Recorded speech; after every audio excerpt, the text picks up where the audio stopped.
So দেখো চলে আসছি নতুন একটা ইনফরমেশন নিয়ে। তো আজকে যে ইনফরমেশনটি সেটা হচ্ছে যে পশ্চিমবঙ্গের সমস্ত অঙ্গনওয়াড়ি কেন্দ্রগুলি যে খোলার, ঠিক আছে, মানে ওপেন করার যে সময় সেই পরিবর্তন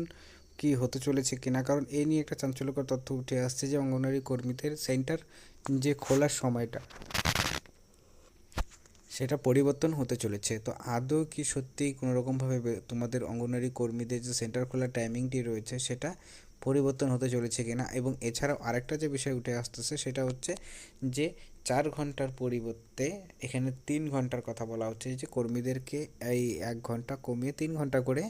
তোমাদের সেন্টারে কিন্তু থাকতে হবে, মানে সেন্টার ওপেন রাখতে হবে। তো এটা কি সত্যি কি সত্যি না, বা এটা কোথায় লাগু করা হবে, পশ্চিমবঙ্গে কি এটা লাগু করা হবে কি হবে না, এবং যদি সময় পরিবর্তন পশ্চিমবঙ্গে অঙ্গনওয়াড়ি কেন্দ্রগুলিতে করা হয় তাহলে কটার থেকে সেই অঙ্গনওয়াড়ি কেন্দ্রগুলি খোলা হবে